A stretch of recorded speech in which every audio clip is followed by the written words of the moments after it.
ஒரு ஊரில் ஒரு ராஜா இருந்தாங்களாம். அவங்களுக்கு 3 பசங்க இருந்தாங்களாம். 3 பசங்கள்ட்டையும் வில்லு கொடுத்து அம்பு எறிங்கடா, அந்த வில்லு எங்கே விழுதோ அங்கே இருக்கிற பொண்ணை கல்யாணம் பண்ணி வச்சிடணும் அப்படின்னு சொன்னாங்களாம். மொதல் பையன் விட்ட அம்பு ஒரு பெரிய பணக்கார வீட்டில் விழுமா.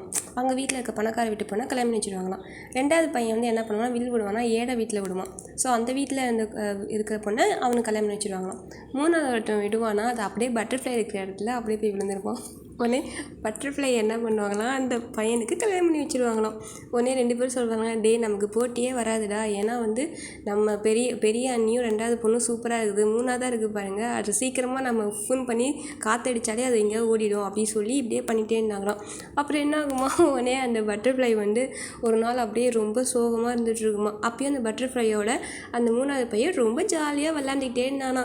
அப்பயுமே எல்லாம் சொன்னாங்களா, என்னடா இது பட்டர்ஃப்ளை கூட அவ்வளோ ஹாப்பியாக இருக்கிறான், ஆனால் நம்ம 2 பேர்த்தால் இருக்க முடியல அப்படி பொறாமப்பட்டே இருந்தாங்களாம். இன்னும் அந்த பட்டர்ஃப்ளை இருக்கலாம், அதோட ஃபெதர் அப்படியே உடையிற மாதிரி இருந்துச்சு. அதை போய் தொட்டு பார்த்தோன்னா அது ஒரு பொண்ணா மாதிரி அப்படியே சூப்பராக வாழ்ந்தாங்களாம்.